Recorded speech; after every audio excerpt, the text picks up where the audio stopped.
Ecco, la città di Agrigento, la provincia di Agrigento ha un nuovo assessore che è l'onorevole Savarino, per cui un valore aggiunto per la nostra città. E Territorio Ambiente è una delega molto importante. Un suo commento. Sì, è un valore aggiunto. Già io mi sono sentito con l'assessore Giussi Savarino, è una agrigentina doc, è una che tiene tantissimo al nostro territorio.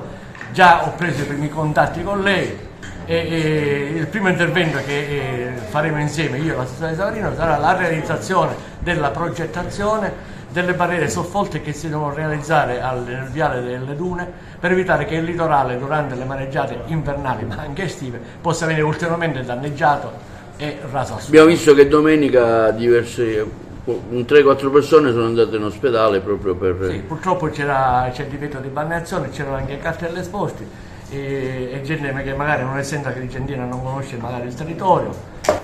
Quindi possiamo annunciare che finalmente queste barriere soffolte... Possiamo annunciare, c'è in ogni caso un'intenzione di fare queste barriere soffolte. Savarino è disponibile a attivarsi per il nostro territorio, quindi penso che ostacoli non ci saranno. Ci sarà un problema forse economico, ma poi non è un problema mio, deve essere poi l'intera giunta e il presidente Schifani poi a trovare le risorse.